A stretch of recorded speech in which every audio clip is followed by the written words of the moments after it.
Hai, apa kabar teman-teman? Sekarang kita sampai pada bagian 19A, kanonisasi Alkitab Perjanjian Baru.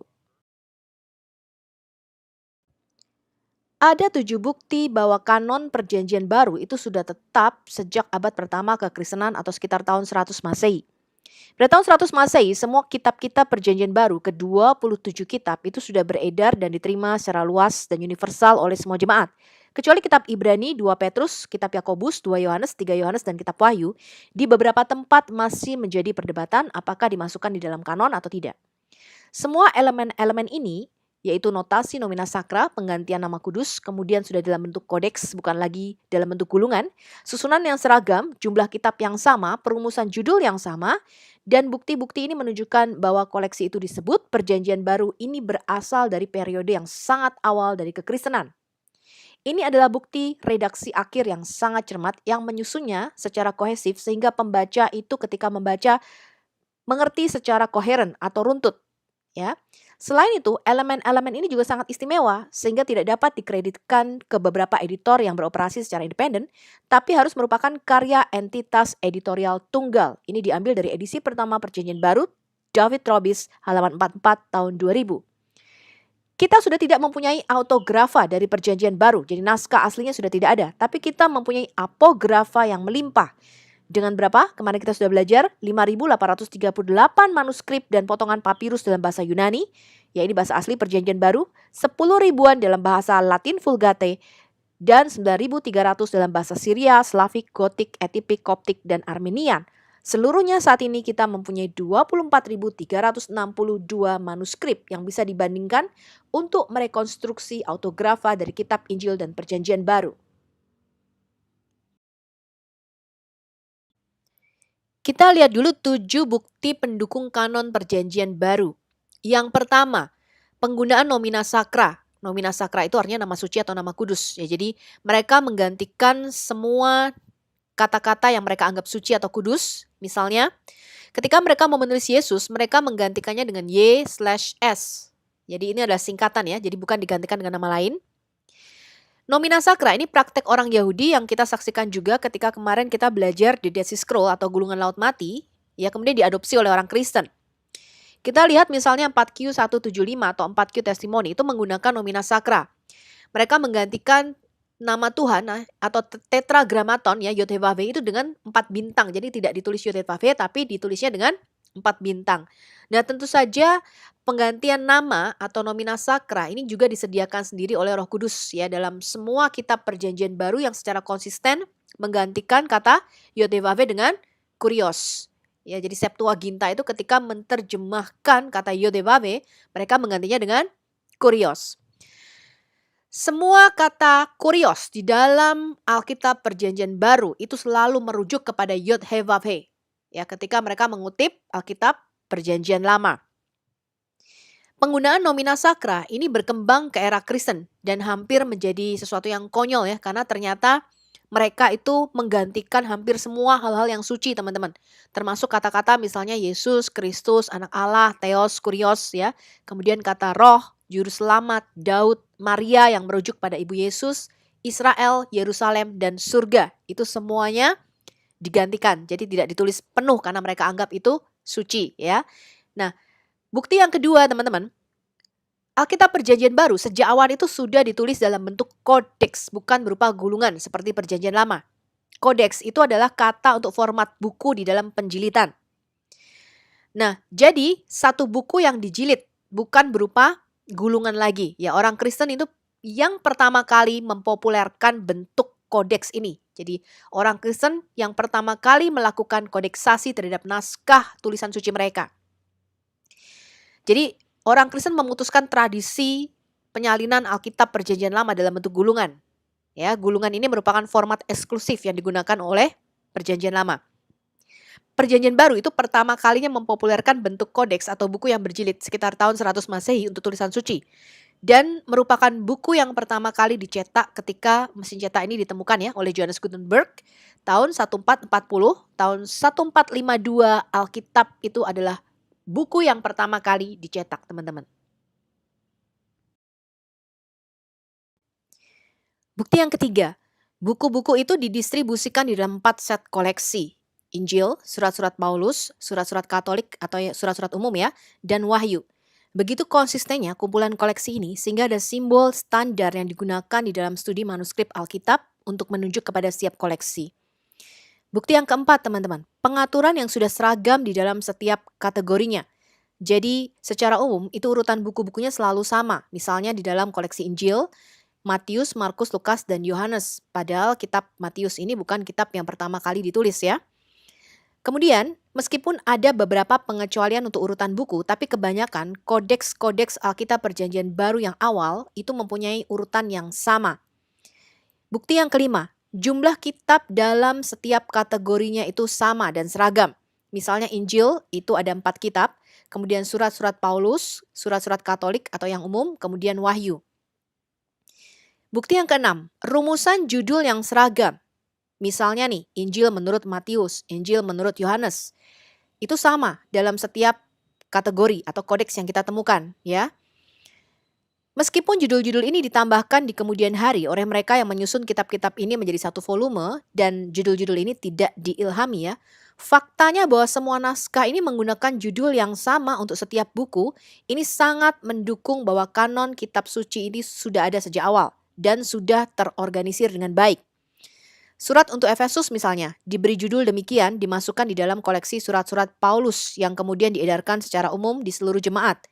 Hal ini kita bisa ambil dalam pengantar Perjanjian Baru Theodorzan tahun 1909 halaman 481. Bukti yang ketujuh, koleksi tulisan-tulisan suci ini disebut Perjanjian Baru oleh orang-orang Kristen. Jadi orang-orang Kristen awal itu menamakan koleksi tulisan suci mereka sebagai Perjanjian Baru. Karena ungkapan Perjanjian Baru ini digunakan berkali-kali di dalam Alkitab itu sendiri. Dan ini membuktikan bahwa tulisan-tulisan kerasulan itu jelas dimaksudkan untuk diorganisasikan menjadi satu kumpulan kitab suci.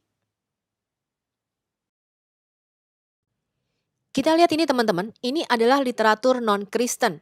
Pada awal abad pertama, 99% itu ditulis dalam bentuk gulungan dan hanya 0,4% yang menggunakan kodeks. Jadi pada akhir abad kedua, kira-kira 98,57% masih berupa gulungan. Hanya 1,43% yang ditulis dalam bentuk kodeks. Kemudian pada akhir abad ketiga, total 87,28% masih berupa gulungan teman-teman. Pada akhir abad keempat, mulai berkurang ya teman-teman ya. 37,66% berupa gulungan dan 62,34% sudah ditulis dalam bentuk kodeks. Jadi akhir abad keempat ini mulai beralih ya dari yang menulis dalam bentuk gulungan beralih ke dalam bentuk kodeks. Pada akhir abad kelima hampir 90% sudah menulis dalam bentuk kodeks. Hanya sekitar 10,34% yang menulisnya dalam bentuk gulungan. Jadi kita lihat ini adalah perkembangan daripada tulisan manuskrip-manuskrip kuno. Pada akhir abad kelima sudah sekitar 90% menulis dalam bentuk kodeks. Dan bentuk buku atau bentuk kodeks ini pertama kali dipopulerkan oleh orang Kristen teman-teman. Kita lihat dulu sejarah perkembangan kanon Perjanjian Baru teman-teman. Ketika tahun 26 Masehi, ya kira-kira tahun 26 Yesus memulai pelayanannya, maka pada waktu itu sama sekali tidak ada kitab Perjanjian Baru yang ditulis teman-teman. Ya, jadi Yesus itu tidak datang membawa kitab Injil seperti klaim Quran. Sampai kira-kira tahun 30 Masehi, Yesus menjanjikan inspirasi ini melalui Roh Kudus. Jadi tahun 30 ketika Yesus mati kemudian bangkit, Roh Kudus dicurahkan pada hari Pentakosta. Yesus itu awalnya membuat janji ilham ilahi melalui Roh Kudus secara eksklusif kepada para rasulnya. Hal ini ada di dalam Yohanes 16 ayat 12 sampai 13. Kita baca ya. Kata Yesus, masih banyak hal yang harus kukatakan kepadamu, tetapi sekarang kamu belum dapat menanggungnya. Tetapi apabila ia datang, yaitu Roh kebenaran, ia akan memimpin kamu ke dalam seluruh kebenaran. Sebab ia tidak akan berkata-kata dari dirinya sendiri, tetapi segala sesuatu yang didengarnya, itulah yang akan dikatakannya. Dan ia akan memberitakan kepadamu hal-hal yang akan datang. Ia akan memuliakan aku, sebab ia akan memberitakan kepadamu apa yang diterimanya daripada aku. Segala sesuatu yang Bapa punya adalah aku punya. Sebab itu aku berkata, ia akan memberitakan kepadamu apa yang diterimanya daripadaku. Jadi ketika Yesus masih ada di dalam dunia, semua perkataannya itu diingat oleh para muridnya. tetapi belum dicatat secara tertulis. Janji mengenai kedatangan Sang Penghibur atau Roh Kebenaran ini digenapi di Kisah Rasul 2 pada hari Shavuot atau Pentakosta. 3.000 orang dibaptis untuk pengampunan atas dosa-dosa mereka, kemudian mereka dipenuhi oleh Roh Kudus. Eklesia atau gereja mula-mula ini tidak memiliki kitab perjanjian baru sama sekali. Ya, mereka hanya memiliki perjanjian lama. Jadi murid-murid ini belajar Tanak, teman-teman. Mereka harus mengandalkan inspirasi dan wahyu verbal para rasul karena pada waktu itu para rasul masih hidup. Ya, ini ada di Lukas 21 ayat 12 sampai 15. Kemudian di Kisah Rasul 2 ayat 42, mereka bertekun di dalam pengajaran rasul-rasul dan di dalam persekutuan. Dan mereka selalu berkumpul untuk memecahkan roti dan berdoa. Di 1 Timotius 4 ayat 13, Rasul Paulus menulis, sementara itu, sampai aku datang, bertekunlah di dalam membaca kitab-kitab suci, dalam membangun dan dalam mengajar. Yang dimaksud Rasul Paulus adalah kitab perjanjian lama atau Tanak, teman-teman. Kenapa sih teman-teman gereja mula-mula, eklesia ini ya, dan para murid, para rasul itu belajar mengenai Tanak atau perjanjian lama? Kita lihat dulu dasarnya di Lukas 24 ayat 13 sampai 32. Di dalam video saya sebelumnya sudah saya singgung ya. Ini mengenai perjalanan dua murid Yesus ke Emmaus dari Yerusalem. Ini adalah minggu kebangkitan, teman-teman. Ya, jadi pagi harinya itu para wanita pergi ya, mau merempah-rempahi atau meminyaki mayat Yesus. Ternyata batu kubur Yesus itu sudah terguling, kuburannya udah kosong ya. Mereka tidak menjumpai mayat Yesus. Kemudian ada malaikat yang menampakkan diri dan berkata kepada perempuan-perempuan itu bahwa Yesus sudah bangkit. Nah, kedua orang murid ini dalam perjalanannya dari Yerusalem ke Emmaus itu sedang ngomong-ngomong gitu, teman-teman. Ngobrol-ngobrol, ini apa ya yang terjadi ya? Maksudnya apa ya? Gitu loh. Ya, mereka tidak tahu. Kemudian Yesus tiba-tiba tuh berdiri, teman-teman, ikut berjalan di tengah-tengah mereka. Tapi mereka tidak mengenali Yesus. Kita baca ya di Lukas 24 ayat 25 sampai 27. Lalu Yesus berkata kepada mereka, "Hai kamu orang bodoh, betapa lambannya hatimu sehingga kamu tidak percaya segala sesuatu yang dikatakan para nabi. Bukankah Mesias harus menderita semuanya itu untuk masuk ke dalam kemuliaannya?" Lalu Yesus menjelaskan kepada mereka apa yang tertulis tentang dia dalam seluruh kitab suci, mulai dari kitab Musa dan segala kitab para nabi. Jadi Yesus memberikan Bible study kepada mereka. Ya, kepada dua orang murid ini, teman-teman. Dan Yesus mengkanonisasi kitab perjanjian lama, kitab Taurat dan kitab nabi-nabi. Kemudian di Lukas 24 ayat 44, ketika para murid itu berkumpul, Yesus tiba-tiba ada lagi nih di tengah-tengah mereka. Ini setelah Yesus bangkit ya. Kemudian Yesus berkata kepada para muridnya, "Inilah perkataan yang aku katakan kepadamu ketika aku masih bersamamu. Segala sesuatu yang tertulis tentang aku dalam hukum Taurat Musa, kitab para nabi dan kitab Mazmur harus digenapi." Sekali lagi, Yesus mengkanonisasi Tanak, teman-teman. Ya, karena Yesus ini rabi, seorang rabi itu seorang guru, ya. Lalu Yesus membuka pikiran mereka sehingga mereka mengerti kitab suci. Kata Yesus kepada mereka, ada tertulis demikian, Mesias harus menderita dan bangkit dari antara orang mati pada hari ketiga. Dan lagi dalam namanya berita tentang pertobatan dan pengampunan dosa harus disampaikan kepada segala bangsa, mulai dari Yerusalem, dan kamu adalah saksi dari semuanya ini. Jadi perjanjian lama itu adalah perjanjian baru yang disembunyikan, dimeteraikan atau dikonsil, teman-teman.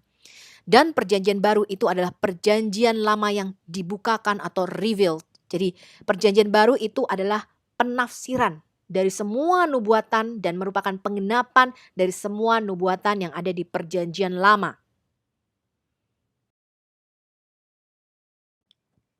Selanjutnya kira-kira tahun 30 sampai 49 Masehi ya, dari hari Pentakosta, Petrus itu menjanjikan ilham yang sama kepada orang-orang percaya pada umumnya yang mengatakan bahwa janji di Yoel 2 ayat 28 yaitu mengenai pencurahan Roh Kudus itu digenapi kepada mereka melalui karunia Roh Kudus. Hal ini ada di Kisah Rasul 2 ayat 38 sampai 39 di mana orang-orang itu kepenuhan Roh Kudus. Karunia inspirasi ini biasanya diberikan hanya melalui penumpangan tangan para rasul. Hal ini ada di Kisah Rasul 8 ayat 17 sampai 18. Selama periode ini, gereja bertumbuh dengan pesat dengan mengandalkan hanya pada wahyu-wahyu yang diilhami secara verbal. Tidak ada buku perjanjian baru apapun yang ditulis. Jadi para rasul itu mengadakan tanda-tanda dan mujizat yang dahsyat teman-teman. Dan mereka hanya belajar kitab-kitab perjanjian lama. Jadi hampir berapa tahun ya? Hampir 30 tahun ya. Hampir sekitar ya hampir 30 lah ya. 30 tahun pertama kekristenan itu tidak ada kitab perjanjian baru yang ditulis sama sekali teman-teman. Mengapa disebut perjanjian baru? Para murid percaya janji Tuhan di Yeremia 31 ayat 31 sampai 33 ini juga merupakan ayat hafalan kita ya. Jadi saya harap teman-teman yang melihat video ini menghafalkan Yeremia 31 ayat 31 sampai 33. Sesungguhnya akan datang waktunya, demikianlah firman Yahweh, aku akan mengadakan perjanjian baru dengan kaum Israel dan kaum Yehuda. Bukan seperti perjanjian yang telah kuadakan dengan nenek moyang mereka pada waktu aku memegang tangan mereka untuk membawa mereka keluar dari Mesir. Perjanjianku itu telah mereka ingkari. Meskipun aku menjadi Baal yang berkuasa atas mereka. Baal itu adalah tuan atau suami ya. Demikianlah firman Yahweh. Tetapi beginilah perjanjian yang kuadakan dengan kaum Israel sesudah waktu itu. Demikianlah firman Yahweh. Aku akan menaruh Tauratku di dalam batin mereka dan menuliskannya di dalam loh hati mereka. Maka aku akan menjadi Allah mereka dan mereka akan menjadi umatku.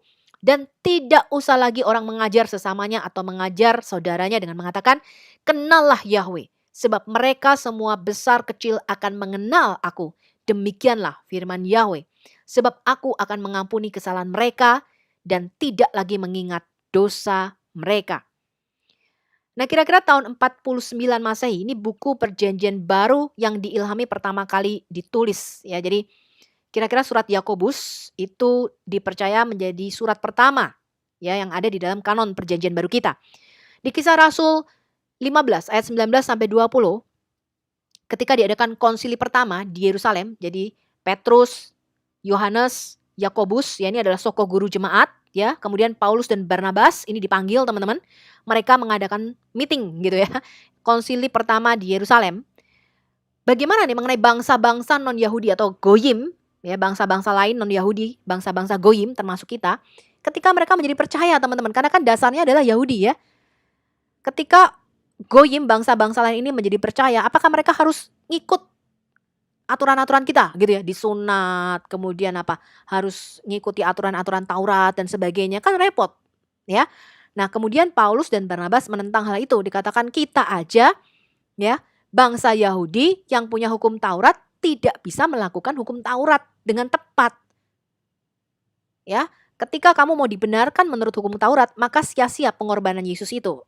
Nah, akhirnya para rasul sepakat bahwa kita tidak perlu menyusahkan bangsa-bangsa lain. Dan mereka menulis surat, dikatakan sebab itu aku berpendapat, ini Rasul Yakobus ya, bahwa kita tidak boleh menimbulkan kesulitan bagi mereka dari bangsa-bangsa lain yang berbalik kepada Allah. Tapi kita harus menulis surat kepada mereka. Supaya mereka menjauhkan diri dari apa? Makanan yang telah dicemarkan berhala-berhala, dari percabulan, dan dari daging binatang yang mati dicekik, dan dari darah. Ya, udah itu aja katanya. Ya, lu mau sunat boleh, kagak sunat juga nggak masalah. Ya, itu bukan jaminan keselamatan. Yang penting kamu harus sunat hati katanya. Ya, nah dimulailah tradisi menulis surat ini teman-teman. Ya, dimulailah kanon perjanjian baru. Nah, kita belajar tentang buku pertama ini. Karena dia tertanam di dalam kitab Kisah Para Rasul. Dan ini menandai awal penciptaan dari kanon perjanjian baru. Ke-27 buku lainnya menyusul teman-teman. Ya, jadi surat Rasul Yakobus ini ditulis paling awal dari semua kanon perjanjian baru. Kemudian kita baca di Kisah Rasul 15 ayat 30-31. Setelah berpamitan, Yudas dan Silas itu berangkat ke Antioquia. Di situ mereka memanggil seluruh jemaat berkumpul, lalu menyerahkan surat itu kepada mereka. Setelah membaca surat itu, jemaat bersukacita karena isinya yang menghiburkan. Yudas dan Silas yang adalah juga nabi, lama menasihati saudara-saudara itu dan menguatkan hati mereka. Nah dari sinilah kanon perjanjian baru yaitu surat-surat itu mulai terbentuk. Tahun 50 sampai tahun 67 Masehi, selama periode 15 tahun ini mayoritas kitab-kitab perjanjian baru itu ditulis teman-teman. Ya, di antara periode tahun 50 sampai 67 Masehi. Termasuk semua tulisan Paulus. Selama masa ini, kanon itu sangat bervariasi tergantung pada tempat jemaat itu tinggal, teman-teman. Ya, ini karena Paulus menulis surat khusus ke berbagai kota. Nah, paling tidak pada awalnya itu ada kemungkinan bahwa ketika misalnya jemaat di Korintus itu mendapatkan surat pertama dari Paulus, mereka tidak tahu ada surat-surat lain yang dikirim ke kota-kota lain. Jadi kanon perjanjian baru di Korintus itu misalnya hanya terdiri dari surat-surat Paulus untuk jemaat di Korintus. Sedangkan gereja-gereja di Galatia misalnya itu hanya memiliki surat Paulus untuk Galatia. Nah, ketika pada tahun 67 Masehi Paulus itu terbunuh, teman-teman. Surat-suratnya ini kemudian dikumpulkan dan diedarkan secara luas di sebagian besar gereja, teman-teman. Tahun 96 Masehi ini adalah buku terakhir yang ditulis adalah kitab Wahyu, kira-kira tertanggal 90 sampai 95 Masehi ya. Ini menandai akhir zaman apostolik dan akhir pewahyuan kitab suci ketika rasul terakhir yaitu Rasul Yohanes itu mati, teman-teman. Nah, buku-buku yang ditulis setelah Rasul Yohanes ini mati ya, itu dianggap tidak terilhami. Ya, buku-buku yang ditulis setelah masa ini itu dikeluarkan dari kanon karena mereka ini terlambat ditulis gitu ya. Jadi ini bukan merupakan inspirasi Roh Kudus lagi karena pada waktu itu tidak ada yang menyortir ya, rasul-rasul itu menyortir semua kitab-kitab yang beredar. Ya, jadi tidak benar tuduhan bahwa Rasul Paulus itu menciptakan kekristenan karena ketika Rasul Paulus menulis itu Rasul Yohanes masih hidup, Rasul Petrus masih hidup, ya rasul-rasul lainnya masih hidup, teman-teman. Yakobus masih hidup. Jadi mereka itu yang menyortir, teman-teman, tulisan-tulisan yang beredar di dalam jemaat ini. Ya. Nah, kemudian misalnya kanon Muratori, ini yang berasal dari akhir abad kedua, itu mendaftar sebagian besar buku-buku atau kitab di dalam perjanjian baru kita. Tetapi tidak memasukkan Yakobus, kemudian kitab Ibrani, 3 Yohanes, atau 1 dan 2 Petrus. Nah, selain Wahyu Yohanes, itu juga termasuk kitab akhir zaman Petrus. Jadi ada satu kitab yang namanya Apocalypse of Petrus, jadi wahyu akhir zaman dari Petrus. Nah, buku-buku ini ya tetap bermasalah selama berabad-abad. Kitab Ibrani misalnya, itu tetap diperdebatkan di gereja barat sampai akhir abad keempat. Kitab Wahyu, ini juga menjadi kontroversi di gereja timur, ya bahkan setelah secara umum diterima sebagai kanonik. Daftar kitab perjanjian baru yang persis cocok dengan kanon yang kita ada sekarang, yaitu ditemukan di dalam surat Paskah Santo Athanasius dari Alexandria, kira-kira tahun 367 Masehi. Di gereja barat, kanon perjanjian baru itu diresmikan di Konsili Kartago tahun 397 Masehi. Ya, ini diambil dari The Way, ya, What Every Protestant Should Know About the Orthodox Church, ya, Clark Carton tahun 1997 halaman 97. Pada tahun 100 Masehi, ini jelas pada saat ini kanon perjanjian baru itu sudah diterima secara universal ya oleh semua gereja. Isinya adalah 27 kitab-kitab perjanjian baru yang kita pakai saat ini. Jadi segera setelah Injil-Injil kemudian surat-surat itu ditulis, semua gereja menerimanya. Tetapi memang ada 5 buku yang masih diperdebatkan saat itu dan belum diterima secara universal, yaitu 2 Petrus, Yakobus, 2 Yohanes, 3 Yohanes, dan kitab Wahyu. Semua kitab perjanjian baru itu beredar luas pada tahun 100 Masehi. 5 buku yang disengketakan itu hanya dipertanyakan di wilayah tertentu, tetapi diterima di daerah lain. Hal ini ditulis oleh sejarawan Eusebius dari Kaisarea. Kemudian tahun 100 sampai 400 Masehi, kanon ini ditutup secara resmi di Konsili Kartago. Nah, ini berlawanan dengan apa yang diajarkan Gereja Katolik Roma. Itu adalah sebuah sinode Afrika di Kartago yang menjadikan proklamasi bersejarah dan yang menjadikan 27 kitab perjanjian baru sebagai kanon.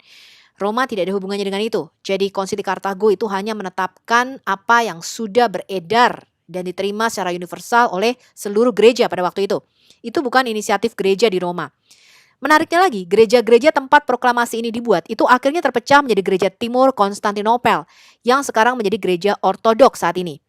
Selama masa perpecahan ini, teman-teman, sejumlah buku-buku yang disengketakan itu ada tambahan yang dibacakan di beberapa gereja. Tambahannya adalah surat Gembala Hermas, kemudian surat 1 Klemen, Didake, surat Barnabas, kitab kebijaksanaan Salomo, dan Wahyu akhir zaman menurut Petrus atau Apocalypse of Peter, ya. Nah, ini tidak berarti bahwa orang Kristen mula-mula menganggap mereka terilhami, tetapi merasa bahwa kitab-kitab itu layak dibaca di kebaktian. Nah, sama seperti Alkitab modern kita itu memiliki tulisan-tulisan yang tidak diinspirasi, seperti esai, informasi sejarah, apokrifa, kamus, konkordasi Alkitab yang diikat bersama dengan buku-buku Alkitab lainnya. Ya. Gereja Ortodoks sejak awal itu mengumpulkan kitab-kitab yang dianggap sakral, ya meskipun batas-batasnya tidak jelas dan tidak sama, di beberapa wilayah itu berbeda-beda. Tulisan suci itu mencapai status kanoniknya pada abad kedua. Gereja itu tidak memutuskan isi kanon, melainkan diakui sebagai buku-buku kanonik dalam lingkaran yang semakin luas yang digunakan sebagai tulisan otoritatif sejak awal. Ini ada di dalam Lee Martin McDonald, James A. Sander, editor Debat Kanon, Peter Bala, Bukti untuk Kanon Kristen Awal Abad Kedua dan Ketiga, halaman 372 tahun 2002. Kita lihat kitab yang diperdebatkan pada waktu itu, kitab Ibrani teman-teman. Papirus 46, ini disimpan di Chester Beatty ya, Chester Beatty Papyrus tahun 200 Masehi, ini berisi kitab Ibrani. Kita memiliki naskah dari periode waktu yang sama sampai akhir abad kedua yang mendokumentasikan semua kitab perjanjian baru dengan baik. Kita tidak perlu berspekulasi tentang apakah surat kepada orang-orang Ibrani ini adalah bagian dari kumpulan surat-surat Paulus. Jadi beberapa ilmuwan mengatakan ini yang nulis bukan Paulus gitu ya. Penulisnya masih dipertanyakan, tetapi bukti-bukti menunjukkan bahwa gereja mula-mula itu memasukkan surat kepada orang-orang Ibrani ini di dalam kumpulan surat-surat Paulus. Ya, karena kita mempunyai contoh kanon abad kedua dari kumpulan surat Paulus yaitu Papirus 46 yang berisi kitab Ibrani. Benar-benar ada. Jadi pandangan gereja Kristen awal itu memandang bahwa kitab Ibrani sebagai buku yang ditulis oleh Paulus. Saya pun juga memegang pandangan ini teman-teman ya. Jadi ada bukti bahwa kitab Ibrani itu selalu dimasukkan di dalam kumpulan surat-surat Paulus. Misalnya ketika Irenaeus, Clemens dari Alexandria dan Origen itu merujuk pada buku-buku perjanjian baru, mereka semua hanya merujuk kepada tulisan-tulisan Paulus. Ya karena semua orang tahu nih yang mana. Ya tadi kita sudah belajar bahwa mereka mengklasifikasikan kanon perjanjian baru sebagai Injil, surat-surat Paulus, surat-surat lainnya, dan kitab Wahyu. Kemudian surat Rasul Petrus yang kedua. Referensi paling awal oleh penulis apostolik kepada kitab 2 Petrus itu adalah Bapa Gereja kita Origen tahun 225 Masehi. Dikatakan teman-teman, dan Petrus yang di atasnya gereja Kristus dibangun, di mana gerbang neraka tidak akan menguasainya, dia mengutip Matius 16 ayat 18, itu telah meninggalkan sebuah surat yang diakui dan juga mungkin surat kedua, tetapi ini diperdebatkan. Origen menulis itu ya. Karena itu Origen mengetahui ada 2 surat Rasul Petrus, tetapi menyatakan bahwa beberapa orang itu membantah keasliannya. Kemudian kitab Yakobus atau surat Rasul Yakobus. Kutipan paling awal dari penulis apostolik ini juga didapat dari Bapa Gereja kita Origen tahun 225 Masehi. Dia menulis surat bertuliskan nama Yakobus. Jadi Origen itu menuliskan komentarnya terhadap Injil Matius. Kemudian mereka berpikir kalau begitu bahwa dia adalah anak Yusuf dan Maria. Jadi Yakobus ini anak Yusuf dan Maria. Tetapi ada yang mengatakan mendasarkan pada tradisi dalam Injil menurut Petrus, seperti yang disebut atau kitab Yakobus, itu bahwa saudara-saudara Yesus ini adalah putra Yusuf dari istri sebelumnya yang dinikahinya sebelum Maria. Jadi ada yang mengatakan bahwa saudara-saudara ini adalah kakak-kakaknya Yesus. Ya, jadi anak-anak Yusuf dengan istri sebelumnya. Tetapi tidak ya teman-teman ya, yang benar adalah ini semua adik-adiknya Yesus. Jadi hasil pernikahan antara Yusuf dan Maria ya, punya anak 4 ya, laki-laki 4 ya. Ini adalah komentar Bapak Gereja kita Origen atas Injil Matius. Nah, Yakobus itu juga sering dikutip oleh Origen di dalam komentarnya di dalam Injil Yohanes. Ya, kemudian dikatakan demikian teman-teman, Gereja Alexandria itu selalu menyertakan kitab Yakobus di dalam kanon bersama dengan sejumlah surat-surat Katolik ya atau surat-surat umum lainnya atas dasar otoritas yang setara dengan surat-surat lainnya. Hal ini ada di dalam pengantar perjanjian baru Theodor Sand tahun 1909 halaman 124. Nah, berdasarkan pandangan ini bahwa kanon itu sedikit berbeda pada tahun-tahun awal berdasarkan distribusi geografisnya, tampaknya logis ini bahwa surat Yakobus itu ditulis untuk wilayah kota Alexandria Mesir. Kemudian kitab 2 Yohanes atau surat Yohanes yang kedua ya. Kanon Muratorian tahun 200 Masehi itu memasukkan surat 2 Yohanes ini di dalam kanonnya teman-teman. Kemudian Bapa Gereja kita Hippolytus tahun 170-235 Masehi itu menerima surat 2 Yohanes sebagai tulisan suci. Kemudian Irenaeus tahun 180 Masehi ini juga mengutip dari surat Yohanes yang kedua ini. Kemudian Robert M. Grant itu menulis di dalam bukunya The Formation of the New Testament, Robert M. Grant tahun 1965 halaman 155, bahwa Irenaeus itu mengutip 1 Yohanes di dalam Against Heresies, ya. Dan 3 paragraf kemudian merujuk kembali ke surat yang sama tetapi mengutip dari 2 Yohanes. Dia mungkin menganggap 1 dan 2 Yohanes ini sebagai satu kitab. Mungkin dia juga mengutip dari ingatannya. Yang ketiga teman-teman, apakah Bapak Gereja kita Polikarpus tahun 110 Masehi itu mengutip 3 Yohanes? Polikarpus itu dianggap mengutip 3 Yohanes 1 ayat 8, yaitu teman-teman di dalam kebenaran. Ini adalah surat Polikarpus kepada orang-orang Filipi ya. Karena itu berdirilah teguh dalam hal-hal ini dan ikuti teladan Tuhan, teguh dan tidak dapat diubah dalam iman. Mengasihi semua saudara dan terikat satu sama lain, berkumpul bersama dalam kebenaran, menunjukkan kelemah lembutan Tuhan dalam hubunganmu satu sama lain dan tidak membenci siapapun. Ini adalah tulisan Polikarpus untuk jemaat di Filipi, bab 10 ayat 1. Kemungkinan besar ini bukan kutipan langsung, ya, tapi merupakan kiasan, bisa juga teman-teman ya. Yang terakhir adalah kitab Wahyu. Bapak gereja kita Justin Martyr tahun 150 Masehi itu merujuk dan mengutip Wahyu 20. Dikatakan demikian, dan selanjutnya ada seorang yang spesial bersama kita, yang namanya adalah Yohanes, salah satu rasul Kristus, yang bernubuat melalui wahyu yang diberikan kepadanya bahwa mereka yang percaya kepada Kristus, kita akan tinggal 1000 tahun di Yerusalem. Dan sesudah waktu itu, ya, dan singkatnya, kebangkitan abadi dan penghakiman semua manusia juga akan terjadi. Ini dia tulis di dalam bukunya Dialog with Trypho. Kemudian kanon Muratorian tahun 200 Masehi itu memasukkan kitab Wahyu ini sebagai salah satu kitab kanoniknya. Bapak gereja kita Hippolytus tahun 170-235 Masehi menerima kitab Wahyu ini sebagai tulisan suci. Sekarang kita melihat penetapan resmi kanon perjanjian baru. Tadi kita sudah melihat sejarahnya.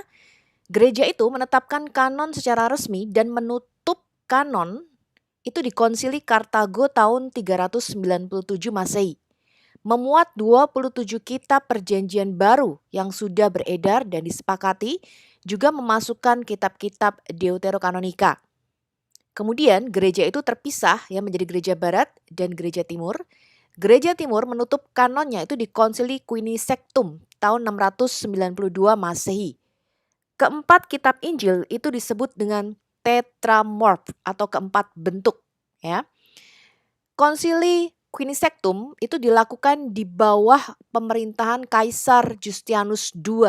Ini untuk gereja ortodok timur ya. Jadi Kaisar Justianus II ini kaisar yang sangat baik ya teman-teman. Dia meniadakan beberapa perayaan pagan pada zaman itu yang masih dirayakan ya. Kemudian dia juga memerintahkan supaya kanon ini ditetapkan kembali. Itu dilakukan atas prakarsanya ya sehingga terbentuk Konsili Quinisektum tahun 692 Masehi.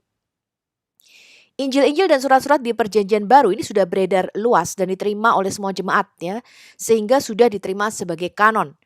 Apa saja sih persyaratan dari kitab-kitab yang dimasukkan di dalam kanon Perjanjian Baru? Itu nggak sembarangan teman-teman. Ada ukurannya, ada standarnya. Yang pertama yang ditetapkan oleh bapak-bapak gereja kita bahwa surat-surat ataupun kitab-kitab di dalam Perjanjian Baru itu harus ditulis oleh para rasul. Ya, jadi harus ditulis oleh para rasul atau mempunyai rantai murid dengan para rasul. Jadi teman atau murid langsung dari para rasul. Ya, jadi yang menulis siapa dulu nih? Makanya sekalipun misalnya nih Injil Matius itu tidak ditandatangani ya oleh Matius si pemungut cukai gitu ya. Tetapi semua gereja tahu teman-teman, karena masih hidup pada waktu itu. Ya, jadi pada waktu itu tidak mempunyai kebiasaan seperti sekarang ya, misalnya buku-buku itu ditulis oleh siapa ya, kemudian nanti ada hak cipta dan sebagainya. Pada waktu itu belum ada teman-teman ya. Tetapi gereja itu tahu karena para rasul masih hidup pada waktu itu. Kemudian standar yang kedua, tulisannya itu harus sesuai dengan ajaran para rasul atau rasuliah. Artinya itu disortir langsung oleh para rasul yang masih hidup pada waktu itu. Jadi tulisan-tulisan surat-surat Rasul Paulus ya itu disortir teman-teman. Rasul Petrus membacanya, nanti kita lihat ya. Jadi Petrus di dalam suratnya itu mengatakan surat-surat Rasul Paulus itu sulit dicerna. Ya. Jadi hanya untuk orang-orang yang berpendidikan karena memang Paulus ini orangnya pintar. Ya, Rasul Petrus sendiri mengakui kalau kamu membaca surat-surat Paulus ya, beberapa orang tuh memelintir perkataan Rasul Paulus ya, sama seperti yang dilakukan oleh kaum muslim. Kenapa? Karena mereka tidak bisa memahami. Mereka harus mendalami dulu Tanakh atau perjanjian lama itu, baru mereka bisa memahami pola pikir Rasul Paulus ya. Nah, itu teman-teman. Jadi disortir. Rasul Petrus itu membaca surat-surat Rasul Paulus, membaca ajarannya. Ya. Kemudian standar yang ketiga, surat-surat atau kitab-kitab itu dibacakan secara umum di dalam pertemuan mingguan jemaat. Diterima secara luas oleh jemaat pada waktu itu. Ya, jadi Injil menurut Matius, Injil menurut Lukas, ya, Injil menurut Yohanes, yaitu dibacakan ya secara luas di dalam jemaat. Yang keempat, isinya itu harus konsisten dan tidak boleh saling bertentangan. Harus mengajarkan kesucian dan bukan dongeng-dongeng gnostik. Ya, jadi isinya itu harus berdasarkan fakta, tidak boleh ditambah-tambahi dengan dongeng. Ya. Nah, yang kelima, harus ditulis di zaman para rasul masih hidup atau di zaman apostolik. Jadi tulisan-tulisan sesudah Rasul Yohanes mati, ya, yang paling meninggal paling belakang, paling akhir itu kan Rasul Yohanes ya. Tulisan-tulisan sesudah Rasul Yohanes mati itu tidak lagi bisa dimasukkan di dalam kanon perjanjian baru. Kenapa? Karena sudah nggak ada lagi pensortirnya teman-teman, penyaringnya itu udah nggak ada. Ya, karena itu kanon sudah ditutup ketika kitab Wahyu yang ditulis oleh Rasul Yohanes itu selesai dan dimasukkan di dalam kanon perjanjian baru. Keempat Injil ini dikenal dengan tetramorf atau keempat bentuk. Kita lihat ya. Jadi pada abad pertama bahasa Yunani sangat umum digunakan. Jadi semua murid Yesus walaupun mereka orang-orang Yahudi, sudah sejak tahun 300 sebelum Masehi mereka menggunakan bahasa Yunani karena pengaruh Helenisme pada waktu itu. Hanya orang-orang di Yudea yang menggunakan bahasa Aramaik, kemudian bahasa Ibrani itu khusus para elit yang ada di Bait Suci yang masih bisa berbahasa Ibrani pada waktu itu. Ke-27 kitab perjanjian baru itu semuanya ditulis di dalam bahasa Koine Greek atau bahasa Yunani Koine. Itu adalah bahasa umum di Mediterania Timur. Ya, dari sejak masa penaklukan Alexander Agung tahun 335 sampai 323 sebelum Masehi hingga evolusi bangsa Yunani Bizantium sekitar tahun 600 Masehi. Kemudian mereka menggunakan bahasa Latin sesudah itu ya. Nah, semua karya-karya yang tergabung di dalam kitab-kitab perjanjian baru ini kemungkinan ditulis paling akhir tidak lebih dari 70 atau 90 Masehi. Walaupun beberapa ilmuwan mengatakan kitab Wahyu ditulis kira-kira tahun 90 Masehi, ada yang meyakini kurang dari itu teman-teman. Ya, kita nggak mempermasalahkan hal itulah ya. Kita pakai aja tanggal yang paling akhir kira-kira tahun 90 Masehi. Bapak gereja kita Irenaeus pada akhir abad kedua itu sudah mengakui keempat Injil. Jadi keempat Injil ini selalu ada di dalam kanon yang tetap ya di semua jemaat gereja pada waktu itu. Injil Matius. Injil Matius itu menceritakan mengenai Yesus sebagai Raja Mesias. Ya, jadi Injil Matius ini penuh berisi penggenapan dari semua nubuatan perjanjian lama. Singa atau lion itu adalah simbol daripada Injil Matius. Kemudian Injil Markus. Markus itu menceritakan kisah Yesus sebagai seorang hamba ya yang menyerahkan dirinya sebagai penebus dosa kita. Dan kemudian dia datang ya untuk menjadi penebusan bagi kita. Lembu itu adalah simbolnya. Jadi ini berkesesuaian dengan keempat wajah Mesias. Ketika nanti kita belajar Injil dan kita belajar peta kemah Israel, kita akan melihat bahwa Tuhan itu selalu menggunakan keempat wajah ini. Ya, singa, lembu, manusia, dan Raja Wali. Injil Lukas itu menggambarkan Yesus sebagai anak manusia ya, yang datang untuk mencari dan menyelamatkan yang hilang. Manusia itu adalah simbol daripada Injil Lukas.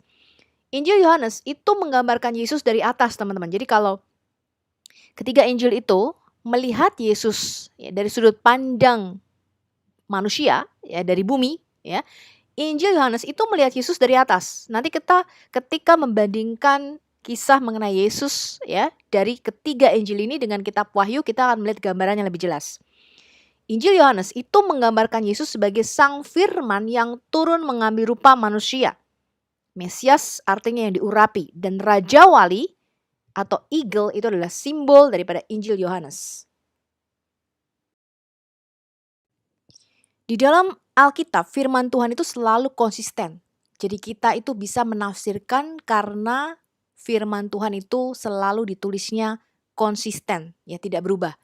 Kalau nanti kita belajar di perjanjian lama teman-teman, ketika orang Israel itu berkemah di padang gurun, di sebelah timur ada 3 suku berkemah di bawah panji-panji Yehuda. Yehuda itu simbolnya adalah singa, emblemnya, ya, atau lambang benderanya, lambang panji-panjinya.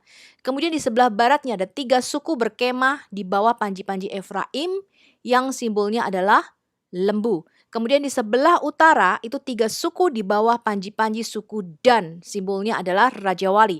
Di sebelah selatan ya ada 3 suku di bawah panji-panji Ruben, simbolnya adalah manusia. Nanti ketika kita belajar kitab Yeskiel, Yeskiel melihat kerub dengan 4 wajah yang kita sebut the 4 faces of Yahweh atau 4 wajah daripada Mesias. Ya, jadi kerub itu punya 6 sayapnya, wajahnya ada 4 teman-teman. Yaitu wajah singa, wajah manusia, wajah Raja Wali, dan wajah lembu. Ya, nanti ketika kita melihat di kitab Wahyu, makhluk-makhluk surgawi ini ada lagi. Ya, semuanya konsisten. Ya, yang satu berwajah seperti manusia, yang satu lagi berwajah seperti singa, satu lagi berwajah seperti Raja Wali, dan satu lagi berwajah seperti lembu. Ketika nanti kita belajar tabernakel Musa, ya itu ada 4 tiang, itu melambangkan 4 Injil. Ya, nah makanya Injil ini selalu bersesuaian teman-teman. Cuman ada 4. Kenapa? Karena ini menggambarkan the 4 faces of the Messiah. Ya, 4 wajah daripada Mesias sendiri. Sekarang kita mau melihat sinode Hippo yang mendahului konsili di Kartago ya, yang menetapkan kanon perjanjian baru. Di dalam Sinode Hippo tahun 393 Masehi, ini terkenal karena ada 2 tindakan khusus yang diambil pada waktu itu. Yang pertama, suatu konsili para uskup yang membuat daftar dan menyetujui suatu kanon Alkitab Kristen yang bersesuaian isinya dengan Alkitab modern kita sekarang. Termasuk di dalamnya adalah kitab-kitab yang ada di Gereja Katolik Roma yang disebut dengan Deuterokanonika dan di Gereja Protestan disebut dengan Apokrifa. Daftar ini tidak memasukkan sejumlah kitab yang dianggap kanon oleh gereja ortodok. Kanon ini kemudian disetujui ya, diresmikan di Konsili Kartago. Konsili-konsili sebelumnya juga pernah menyetujui kanon yang mirip tapi agak berbeda susunannya. Kemudian keputusan yang kedua yang diambil dalam Sinode Hippo, konsili ini juga menegaskan persyaratan apostolik mengenai tarak untuk para pejabat gerejawi, jadi tidak menikah dan sebagainya ya. Hidup membiara begitu ya. Dan menyatakan kembali bahwa persyaratan itu berlaku untuk semua orang yang ditasbiskan, ditambah aturan bahwa seluruh anggota keluarga orang itu juga harus penganut Kristen sebelum orang itu ditasbiskan. Nah, daftar kitab-kitab suci kanonik yang tercantum ya di dalam kanon ke-36 dari Sinode Hippo ini semua kitab perjanjian lama teman-teman ya, kitab Taurat, kemudian Yosua, Hakim-Hakim, Rut. Kitab Raja-Raja ada 4 kitab yang nanti kemudian menjadi 1-2 Samuel dan 1-2 Raja-Raja. Kitab Tawarik ada 2, kitab Ayub, Mazmur, kemudian 5 kitab Salomo, 12 kitab para nabi, kitab Yesaya, Yeremia, Yeskiel, Daniel, kemudian ada Deuterokanonikalnya ya, Tobit, Yudit, Esther, Esra ada 2 kitab, kemudian Makabe ada 2 kitab. Perjanjian baru, Injil ada 4 kitab, kemudian Kisah para Rasul ada 1 kitab, Surat Paulus ada 14 ya, termasuk di dalamnya surat untuk orang Ibrani. Kemudian surat Rasul Petrus ada 2, surat Rasul Yohanes ada 3, surat Rasul Yakobus, surat Rasul Yudas, Wahyu Yohanes ada 1 kitab. Kemudian di Konsili Trente tahun 1546 Masehi, ini memasukkan Deuterokanonika Katolik. Ya, ada tambahan lagi nih, Tobit, Yudit, tambahan kitab Esther yang disebut juga dengan Esther Vulgata. Kebijaksanaan Salomo, kemudian Sirak, ya kitab Sirak disebut juga Putra Sirak atau Ecclesiasticus. Kemudian kitab Baruk, ini juru tulisnya Nabi Yeremia ya. Tambahan kitab Daniel, ini ada doa Asaria dan lagu pujian 3 pemuda yang disebut dengan Daniel Vulgata. Kemudian kisah Susana dan Daniel, kemudian Daniel dengan Dewa Bel dan Naga. Dan ditambah dengan 1-2 Makabe.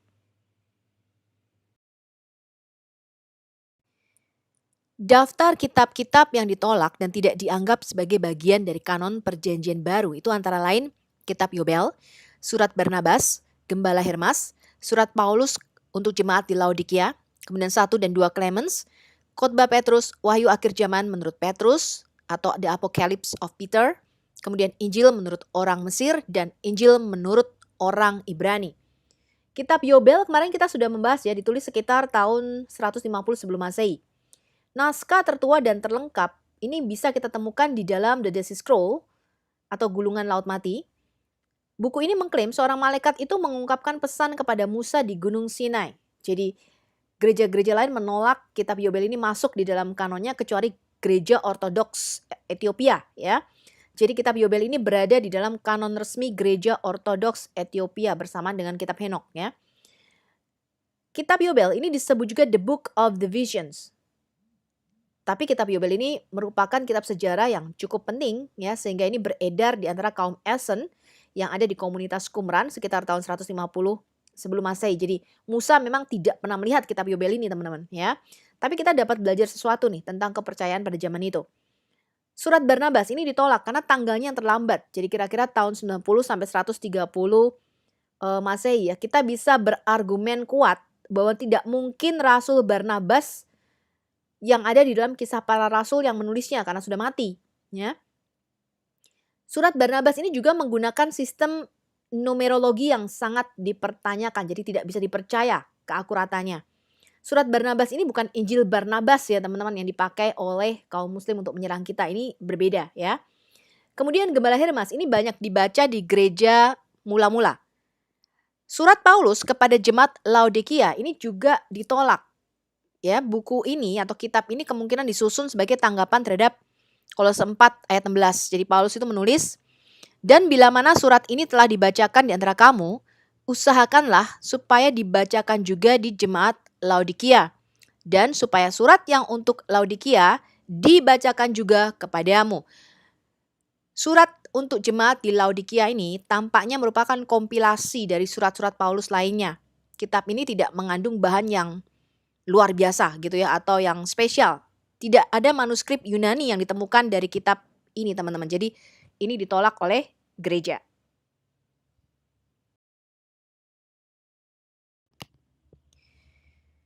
Beberapa ahli berpendapat surat untuk Laodikia ini sama dengan surat untuk jemaat di Efesus. Jadi sesudah dibacakan di jemaat Laodikia, kemudian dibacakan kepada jemaat di Efesus.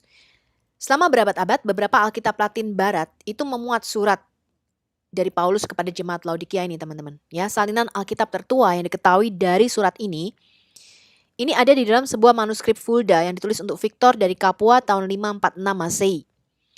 Kemudian surat untuk jemaat Laodikia ini juga disebutkan oleh banyak penulis ya sejak abad keempat dan seterusnya, terutama oleh Paus Gregorius Agung. Kemudian John Wycliffe itu memasukkan surat Paulus kepada jemaat Laodikia ini di dalam terjemahan Alkitabnya dari bahasa Latin ke bahasa Inggris. Namun surat ini bukan tanpa kontroversi karena tidak ada bukti dari teks Yunaninya. Surat ini terdiri dari 20 ayat. Kemudian dijelaskan oleh Profesor Rudolf Knopf tahun 1874-1920 dan Gustav Kruger tahun 1862-1940 sebagai penambalan yang tidak berguna dari bagian-bagian dan frase Paulin lainnya, terutama surat kepada Filipi. Jadi teks surat Paulus kepada jemaat Laodikia ini hampir secara bulat dianggap sebagai pseudepigrafal ya atau pemalsuan ya, karena ketika kanon Alkitab Kristen diputuskan itu tidak muncul di dalam salinan Alkitab berbahasa Yunani sama sekali. Juga tidak dikenal di dalam bahasa Suryani atau versi lainnya. Jerome yang menulis terjemahan Alkitab Latin ya, jadi dia menerjemahkan Alkitab ke bahasa Latin yang disebut juga Alkitab Vulgata, menulis pada abad keempat, surat untuk jemaat Laodikia ini ditolak oleh semua orang. Ya, surat ini dianggap otoritatif karena muncul di lebih dari 100 salinan awal bahasa Latin. Jadi hanya ada di dalam bahasa Latin saja. Nah, menurut Biblia Sacra Iuxta Vulgatam Versionem, ada naskah Latin Vulgata yang memuat surat ini itu berasal dari abad ke-6 dan 12. Termasuk naskah Latin F, ya, Codex Fuldensis, kemudian Codex MQBD, ya, Armacanus, kemudian Kodeks C dan Kodeks L, ya. Karya standar Wilhelm Schleiermacher, Apokrifa Perjanjian Baru, bab 14, Pseudegrapha Apostolik, mencakup bagian tentang surat Latin ke Laodikia dan terjemahan teks Latinnya.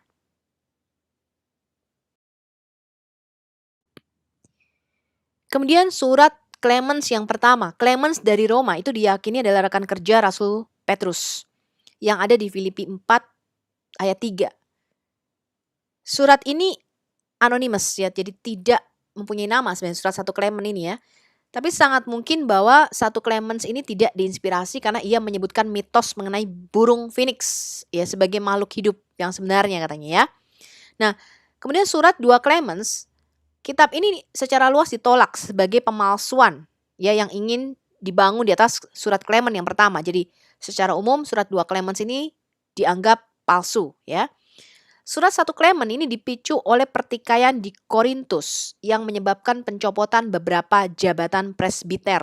Ya, jadi para presbiterian pada waktu itu ya. Nah, karena tidak ada seorang pun dari penatua ini dituduh melakukan pelanggaran moral, 1 Clemens dalam suratnya itu menuduh bahwa pemecatan para pemimpin gereja ya atau presbiter ini dilakukan dengan tuduhan kosong dan tidak dapat dibenarkan. Jadi surat 1 Clemens ini sangat panjang, 2 kali lebih panjang daripada surat kepada jemaat di Ibrani ya, kitab Ibrani kita, dan memuat banyak referensi ke perjanjian lama. 1 Clemens menawarkan bukti berharga tentang keadaan pelayanan di gereja mula-mula. Jadi kita bisa tahu pada waktu itu gereja mula-mula itu bagaimana keadaannya ya. Dia menyerukan jemaat Korintus untuk bertobat dan mengembalikan para pemimpin yang telah mereka tinggalkan. Jadi dalam suratnya dia menjelaskan bahwa para rasul itu telah menunjuk para uskup dan diaken. Dan bahwa mereka telah memberikan instruksi. Jadi para rasul-rasul itu sudah menunjuk uskup dan diaken. Dan memberikan instruksi tentang bagaimana harus melakukan pelayanan. Dan bahwa orang-orang Kristen itu harus taat pada pemimpin mereka. Nah, sang penulis menggunakan istilah uskup. Ya, yang disebut juga pengawas atau episkopos. Dan penatua. Jadi mereka menggunakan jabatan gereja yang disebut dengan pengawas, episkopos, dan penatua ya secara bergantian. Nah, referensi perjanjian baru dari surat 1 Clemens ini mencakup peringatan untuk percaya kepada surat Rasul Paulus yang diberkati. Jadi surat 1 Clemens ini menunjuk kepada surat-surat Rasul Paulus. Jadi mereka harus percaya kepada apa yang Rasul Paulus ajarkan di situ. Ya, yang ditulis untuk jemaat di Korintus ini. Referensi yang tampaknya menyeratkan dokumen tertulis ini adalah untuk jemaat di Roma dan Korintus. Jadi surat 1 Clemens ini tampaknya ditujukan kepada jemaat di Roma dan jemaat di Korintus. 1 Clemens ini juga menyinggung surat Paulus yang pertama kepada jemaat di Korintus dan menyinggung surat-surat Paulus kepada jemaat di Roma, Galatia, Efesus, Filipi, kemudian kepada Titus, 1 Timotius, dan banyak frase dari kitab untuk jemaat Ibrani dan dari kisah para rasul.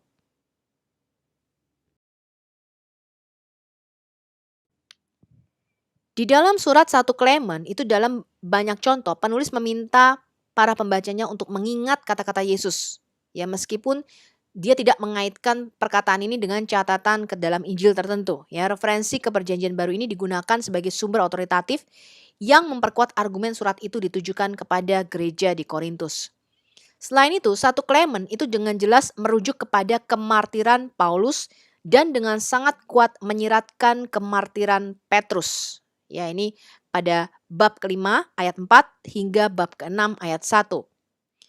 Kemudian ditunjukkan juga oleh Thomas J. Heron dan kemudian oleh Richard Carrier pernyataan 1 Clemens bab 41 ayat 2. Ya dia menulis demikian teman-teman. Tidak di setiap tempat saudara-saudara persembahan itu dipersembahkan secara terus-menerus baik sebagai jawaban atas doa atau menyangkut dosa dan penelantaran. Tetapi di Yerusalem saja. Dan bahkan di sana persembahan tidak dibuat di setiap tempat tetapi hanya di bait suci, di pelataran mezbah. Setelah apa yang dipersembahkan diperiksa dengan teliti oleh imam besar dan pelayan-pelayan yang ditunjuk. Ya, jadi anak domba, persembahan-persembahan binatang itu harus diperiksa dulu oleh imam besar, ya. Kalau diketahui tidak bercacat baru boleh dipersembahkan. Nah, tulisan ini hanya akan masuk akal jika surat 1 Clemens itu disusun sebelum bait suci dihancurkan pada tahun 70 Masehi. Ya, 1 Clemens ditulis pada masa ketika beberapa orang Kristen itu sangat menyadari bahwa Yesus itu belum kembali seperti yang mereka harapkan. Jadi kan Yesus berjanji akan datang kedua kalinya, ya. Nah, seperti surat Petrus yang kedua, surat ini mengkritik mereka yang memiliki keraguan tentang iman mereka karena kedatangan Yesus yang kedua belum terjadi.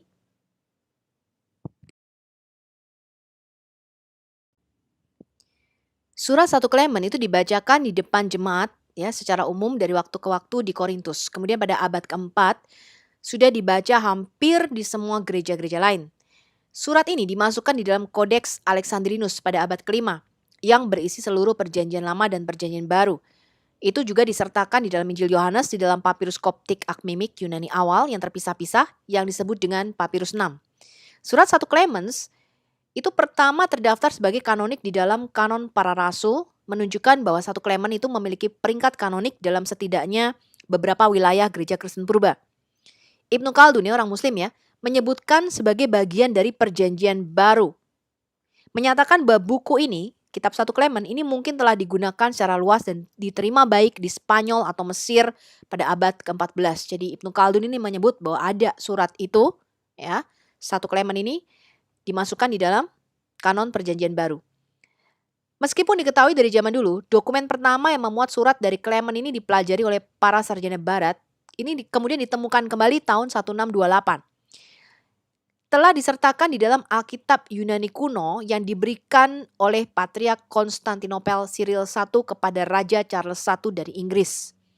Salinan lengkap dari surat 1 Klemen itu ditemukan kembali tahun 1873.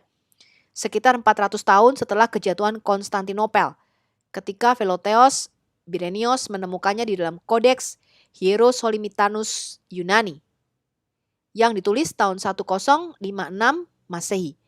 Karya ini ditulis di dalam bahasa Yunani, diterjemahkan ke dalam setidaknya 3 bahasa pada zaman kuno. Terjemahan bahasa Latin dari abad kedua atau abad ketiga itu ditemukan di dalam naskah abad ke-11 di perpustakaan Seminari Namur, Belgia, dan diterbitkan oleh German Morin tahun 1894. Sebuah manuskrip Syria sekarang yang ada di Universitas Cambridge itu ditemukan oleh Robert Lubbock Bensley tahun 1876, diterjemahkan olehnya ke dalam bahasa Inggris tahun 1899. Dan terjemahan Koptik itu telah bertahan dalam 2 salinan papirus. Satu diterbitkan oleh Shea Smith tahun 1908 dan yang lainnya oleh F. Roche tahun 1910.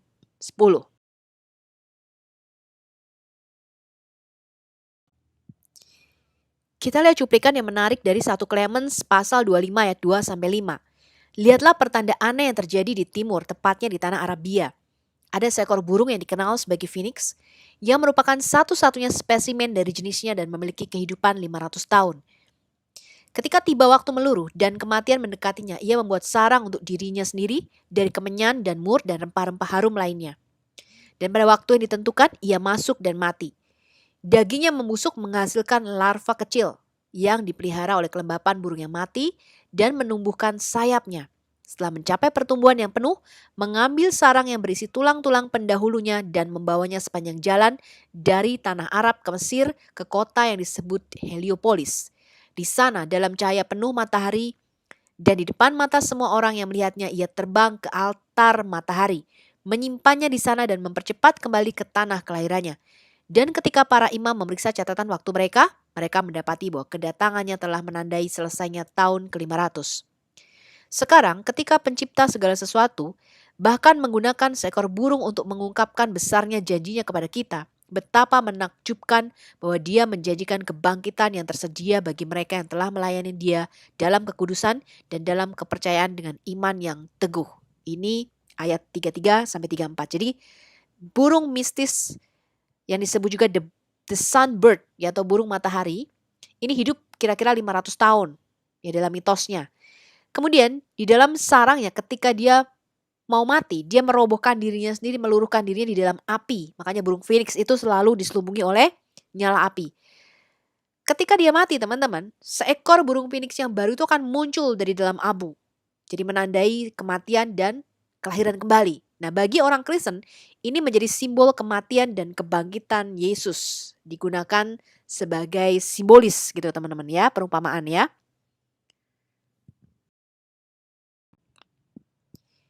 Injil menurut orang Mesir, Bruce Metzger ini menempatkan tanggal kitab ini ditulis kira-kira tahun 150 Masehi. Hal ini kita bisa dapat dari Kanon Perjanjian Baru Bruce Manning Metzger 1987 halaman 169. Injil ini hanya diterima di Mesir. Jadi Injil ini dianggap memiliki doktrinal yang bukan merupakan ajaran gereja, tapi merupakan ajaran Gnostik Enkratites. Jadi mereka secara harafiah abstain ya, atau melarang diri dari minum anggur, makan hewani, kemudian dari pernikahan. Dan ini dianggap bukan ajaran gereja. Ini kita dapat dari The New Advent Catholic Encyclopedia Enkratites ya. Kemudian Injil menurut orang Ibrani. Tanggal kitab ini sulit diketahui, tapi mungkin awal-awal abad pertama. Buku ini sekarang telah hilang teman-teman. Injil menurut orang Ibrani ini sebuah karya literatur Kristen awal yang rujukannya sering dibuat oleh para bapak gereja di dalam 5 abad pertama, di mana dari sekitar 20 atau lebih fragmen yang disimpan mereka di dalam tulisan-tulisannya dan yang telah sampai kepada kita. Buku itu sendiri telah lama menghilang, jadi buku ini tidak pernah dianggap kanonik, tetapi ada beberapa kutipannya seperti misalnya Papias tahun 60 163 Masehi itu mengemukakan kisah lain ya tentang seorang wanita yang dituduh melakukan banyak dosa di hadapan Tuhan yang termuat di dalam Injil menurut orang Ibrani. Hal ini diceritakan oleh sejarawan Eusebius ya, Historia Ecclesiastica. Nah, di dalam beberapa Injil disebutkan bahwa seorang wanita itu dikutuk oleh orang-orang Yahudi karena berdosa. Ya, ini wanita yang dianggap berzinah ya, dibawa ke tempat adat untuk dirajam agar ia dapat dirajam. Kita diberitahu bahwa ketika juru selamat melihat dia dan melihat bahwa mereka siap untuk melempari dia dengan batu, dia berkata kepada mereka yang ingin melemparkan batu ke arahnya, biarkan orang yang tidak berdosa mengangkat batu dan melemparnya yang pertama ya. Itu ada di dalam Yohanes 8 ya. Jika seorang yakin bahwa dia tidak berdosa, biarkan dia mengambil batu dan melemparinya. Dan tidak ada yang berani melakukannya. Ketika mereka memeriksa diri mereka sendiri dan mereka menyadari bahwa mereka juga memikul tanggung jawab untuk tindakan tertentu, mereka tidak berani melempari dia dengan batu. Hal ini juga dikutip oleh Didymus the Blind ya tahun 313-398 Masehi, Commentary on Ecclesiasticus ya. Jadi ini dikutip oleh bapak-bapak gereja kita termasuk Didymus the Blind. Ini adalah seorang pengajar ya, seorang pengajar Injil pada waktu itu. Didaskalia Apostolorum itu juga memuat cerita mengenai wanita yang kedapatan berzinah ini teman-teman. Tapi kali ini kita belum akan membahas Didaskalia Apostolorum ini ya. Nanti ketika kita membahas varian teks di dalam Perjanjian Baru, kita akan membahasnya.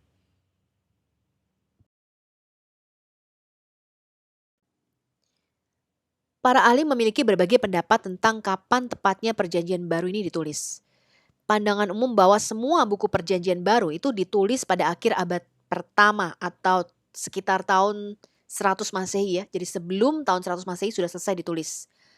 Seluruh Perjanjian Baru ditulis melalui upaya 8 orang. 6 diantaranya adalah Rasul Mesias yang terpilih. 3 adalah saksi mata dari kehidupan dan pelayanan Yesus, Matius, Petrus, dan Yohanes.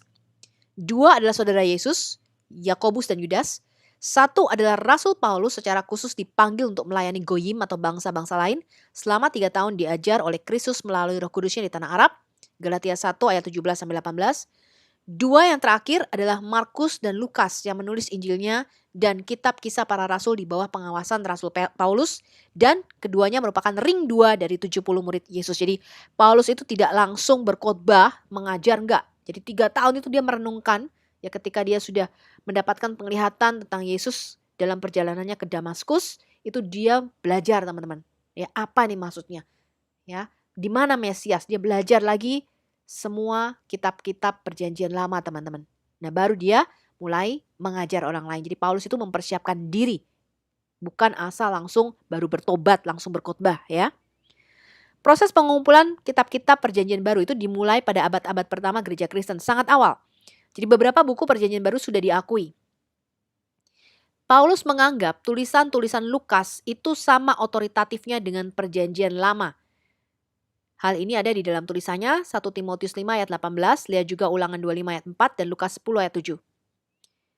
Rasul Petrus itu mengakui tulisan-tulisan Paulus sebagai kitab suci. Jadi Tidak benar tuduhan Paulus menciptakan kekristenan, karena Rasul Petrus itu meneguhkan kerasulan Paulus, teman-teman, dan membaca semua tulisan-tulisan yang ditulis oleh Rasul Paulus, ya. Anda bisa baca di 2 Petrus 3 ayat 15 sampai 16. Kemudian beberapa kitab Perjanjian Baru sudah diedarkan di antara gereja-gereja pada waktu itu. Kolose 4 ayat 16, 1 Tesalonika 5 ayat 27. Clement dari Roma menyebutkan setidaknya 8 buku Perjanjian Baru, yaitu tahun 95 Masehi. Ignatius dari Antioquia mengakui 7 buku, itu 115 Masehi. Polikarpus, seorang murid Rasul Yohanes, mengakui 15 buku, itu tahun 108 Masehi. Kemudian Irenaeus itu menyebutkan 21 buku Perjanjian Baru yang diakui, itu tahun 185 Masehi. Hippolytus mengakui 22 buku, tahun 170 sampai 235 Masehi. Kemudian pada tahun 397 Masehi, Konsili Kartago menerbitkan daftar buku-buku kanon yang masih kita gunakan sampai sekarang.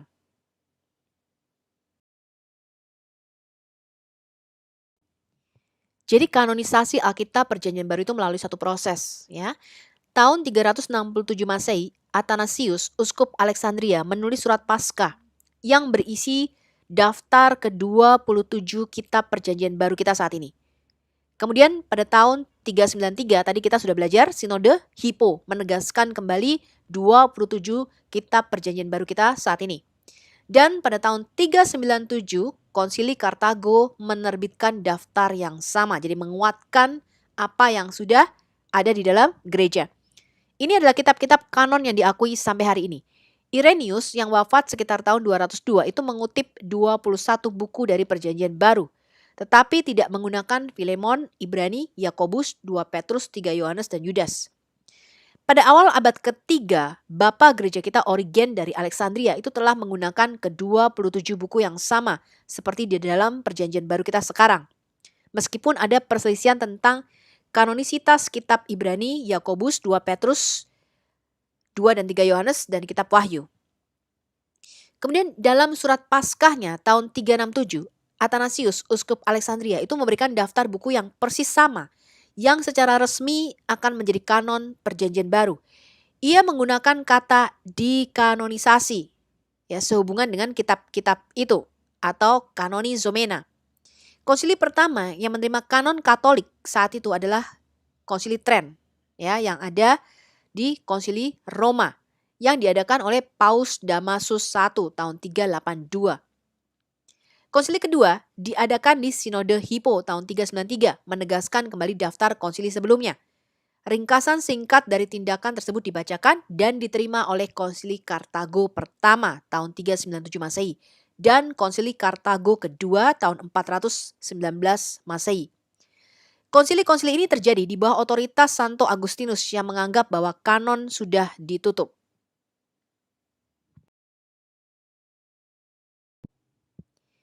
Pada tahun 405 Masehi, Paus Innocentius I itu mengirimkan daftar buku-buku suci kepada seorang uskup Galik, Exuperius dari Toulouse. Ketika para uskup dan dewan ini berbicara tentang masalah ini, mereka tidak mendefinisikan sesuatu yang baru, melainkan hanya meratifikasi apa yang sudah menjadi pikiran gereja. Dengan demikian sejak abad kelima dan seterusnya, gereja barat itu dengan suara bulat sudah menetapkan kanon Perjanjian Baru. Buku terakhir yang diterima secara universal adalah kitab Wahyu, ya, meskipun seiring waktu semua gereja timur juga akhirnya setuju, ya. Dengan demikian pada abad kelima, baik gereja-gereja barat dan timur telah sepakat tentang masalah kanon Perjanjian Baru. Konsili Trente tahun 1546 menegaskan kembali finalisasi untuk Katolikisme setelah Reformasi Protestan. 39 artikel tahun 1563 untuk gereja Inggris dan pengakuan iman Westminster tahun 1647 untuk para presbyterian Inggris menetapkan finalisasi resmi untuk aliran-aliran baru kekristenan dalam terang iman reformasi. Bagi gereja Timur Ortodok, pengakuannya pada Konsili Quinisektum tahun 692 Masehi. Ya, sekalipun sejak tahun 300 Masehi sudah mengakui kitab-kitab tersebut. Sinode Yerusalem tahun 1672 itu tidak membuat perubahan pada kanon Perjanjian Baru untuk setiap gereja Ortodoks, tetapi menyelesaikan beberapa pertanyaan tentang beberapa buku perjanjian lama kecil untuk Ortodoks Yunani dan sebagian besar yurisdiksi Ortodoks lainnya. Dan mereka memilih untuk menerimanya, jadi kanon sudah ditutup pada waktu itu ya.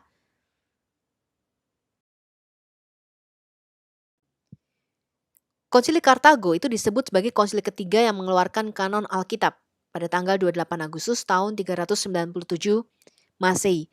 Sumber utama dari Konsili Kartago itu berasal dari Codex Canonum Ecclesia Africanae yang menyajikan kompilasi dari tata cara yang diberlakukan oleh berbagai dewan gereja di Kartago selama abad keempat dan kelima. Di dalam salah satu bagian, ini muncul paragraf mengenai kanon kitab suci. Kemudian ditentukan bahwa selain kitab-kitab suci kanonik tidak ada yang boleh dibaca di gereja dengan sebutan kitab suci ilahi. Kitab-kitab suci kanonik ini adalah semua kitab perjanjian lama ya, ditambah Tobit, Yudit, Esther, 2 kitab Esdras dan 2 kitab Makabe.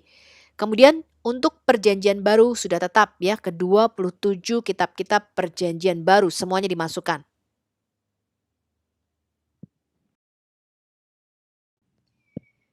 Tahun 303 Masehi teman-teman, saat Kaisar Roma ya, Diocletianus atau Gaius Aurelius Valerius Diocletianus itu melakukan penganiayaan yang besar-besaran dan meminta penghancuran semua tulisan-tulisan suci orang Kristen.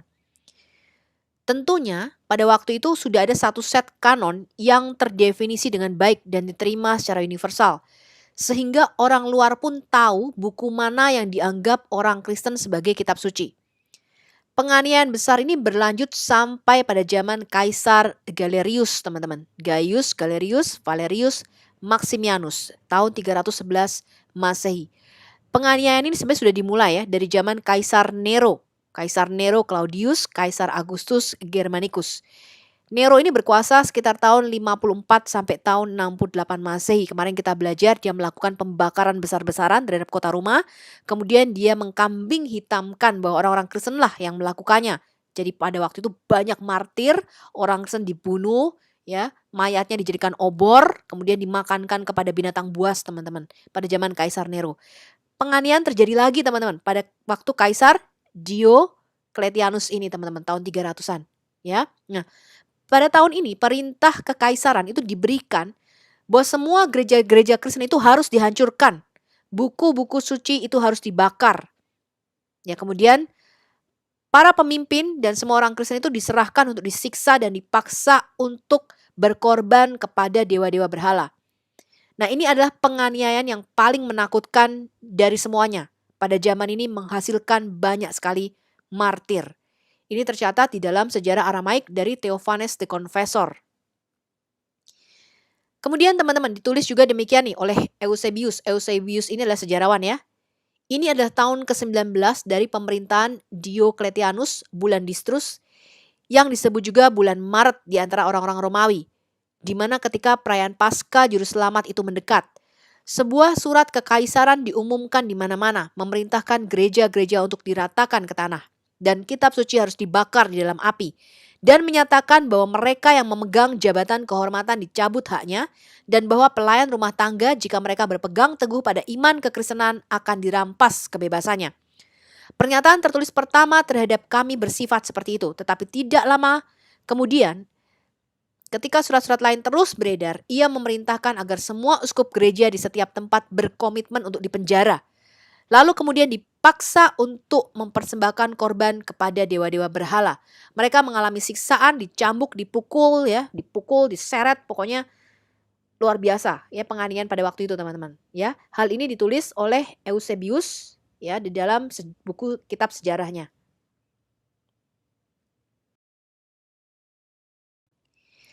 Sejarawan Eusebius menulis di dalam kata-katanya, kami melihat dengan mata kami sendiri kitab suci yang diilhami dan sakral itu dibakar di dalam api di pasar.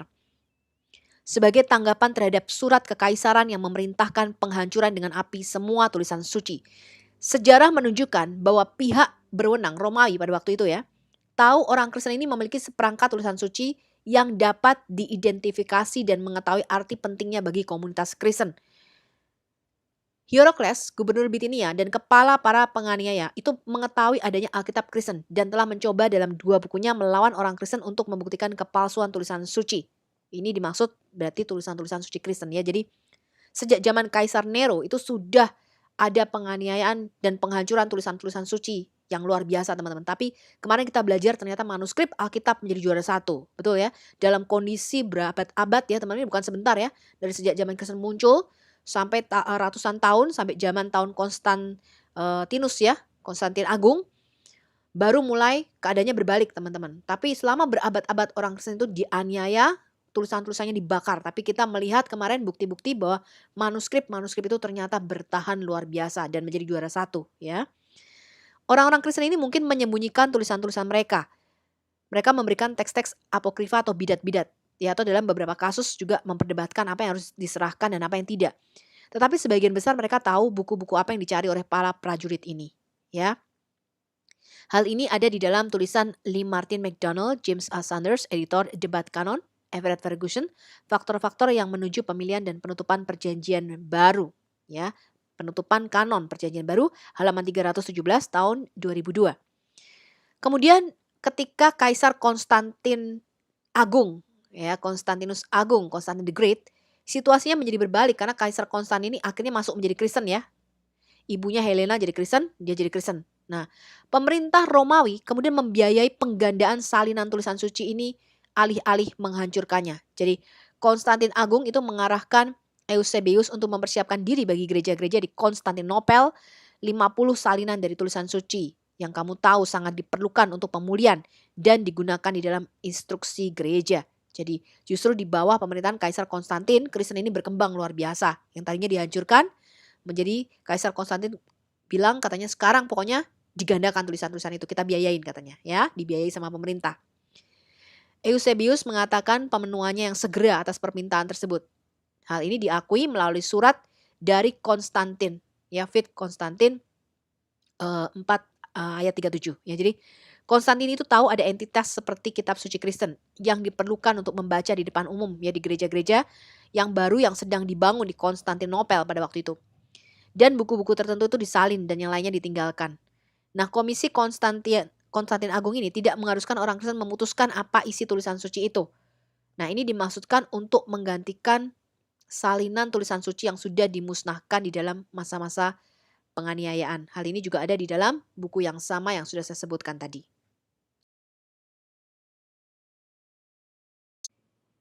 Ini adalah sejarah kanonisasi oleh bapak-bapak gereja kita, teman-teman. Anda lihat itu yang paling kiri, misalnya contohnya Clement dari Roma.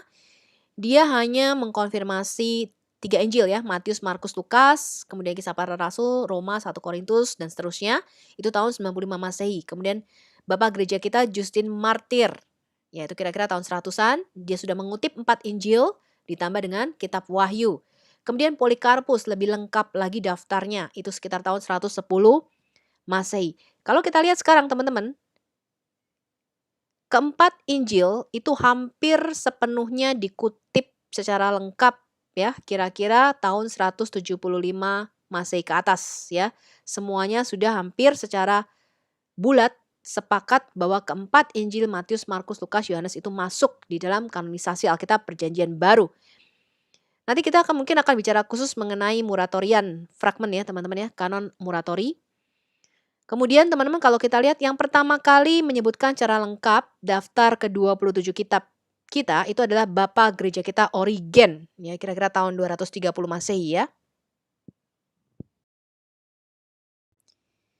Sumber-sumber tulisan presentasi kita teman-teman dapat baca di The Canon of the New Testament, Its Origin, Development, and Significance dari Bruce Metzger tahun 1987.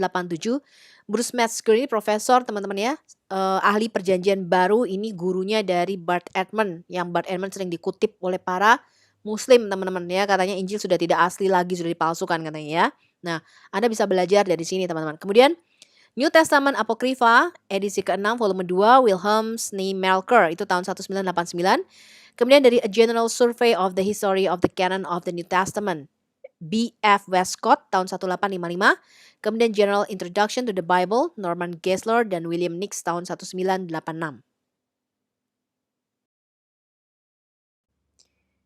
Tantangan bagi kaum muslim. Kristen mula-mula itu disebarkan lewat penganiayaan. Jadi tadi kita sudah belajar sejarah dari zaman Kaisar Nero ya. Sudah banyak yang mati martir mempertahankan iman mereka, kemudian terjadi pembakaran manuskrip-manuskrip ya tulisan-tulisan suci dari Kaisar Romawi, tetapi kita masih mempunyai berapa kemarin? 66.462 manuskrip Alkitab dan menjadi juara satu ya. Kita bisa menunjukkan semua bukti kodeks dan manuskrip lengkap Alkitab dari abad ketiga. Pertanyaannya, Muslim disebarkan dengan pedang dan menguasai sebagian besar negara jajan. Mengapa tidak ada satupun manuskrip asli dari zaman Khalifah Utsman Ibnu Affan yang sama dengan Quran yang dipegang Muslim sekarang? Jadi mereka mengklaim bahwa Quran yang sekarang ini adalah Utsmanic Quran. Ya, nanti kita lihat bukti-buktinya ya teman-teman ya. Renungkan dulu ini nih. Zaman Muhammad itu sudah terjadi perbedaan qiraat ya atau pembacaan Quran. Muhammad mengklaim ada 7 ahruf ya. Saya sudah buat video pada video saya sebelumnya ya. Tapi kita belum akan membahas secara lengkap memang teman-teman. Baru teaser-teasernya aja nih, icip-icip aja dulu ya. Kanon Quran yang pertama itu diseragamkan oleh Utsman Ibnu Affan ya yang menugaskan 4 orang. Zaid bin Sabit dari Ansor, kemudian dari Quraisy yaitu Abdullah bin Zubair, Zaid bin Ash, dan Abdurrahman bin Harith. Kemudian dikirimkan ke banyak wilayah, ke provinsi-provinsi mereka teman-teman. Sejarah menyatakan ada 9 salinan atau kopian yang dikirim. Kita tidak menemukannya sekarang teman-teman. Ya, nanti kita lihat bukti manuskrip yang mereka punya ya. Kemudian kanon kedua yang coba menyatukan versi Quran itu adalah pada zaman Gubernur Al-Hajjaj bin Yusuf. Dia adalah orang kejam. Ini adalah gubernur dan menteri pertahanan dari Khalifah Abdul Malik bin Marwan. Ya. Sama seperti Utsman, dia membakar Quran yang bertentangan dengan versinya dan mengeluarkan versinya sendiri pada waktu itu. Kanon ketiga, dan Quran yang dipakai sekarang termasuk di Indonesia, ini adalah hafalan Hafs Ibnu Ashim. Dipilih oleh Muhammad Ibnu Al-Husaini Al-Haddad, dicetak di Al-Azhar Kairo tahun 1924 dan diedit tahun 1936. Sekarang 95% Quran di dunia termasuk di Indonesia memakai versi hafalan Hafs. Hafs ini berasal dari Kufah, dari Irak, ya bukan di dalam dialek Quraisy seperti perintah Utsman Ibnu Affan. Kemudian 29 versi Quran lainnya yang tidak sama dengan versi hafalan Hafs itu ditenggelamkan di Sungai Nil. Namun demikian, kemarin ya, berita update terkini sudah ditemukan 37 versi Quran yang berbeda. Yang nanti akan kita bahas pada bagian kedua, teman-teman.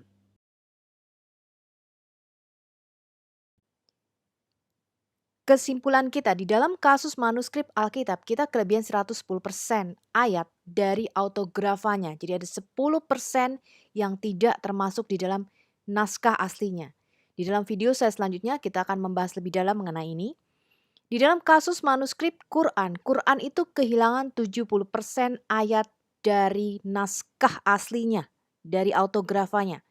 Kita akan buktikan klaim ini pada video-video kita selanjutnya.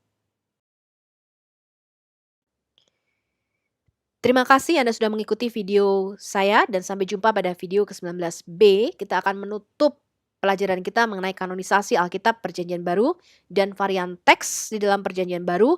Kemudian kita akan belajar mengenai Textus Receptus dan Novum Testamentum Graece.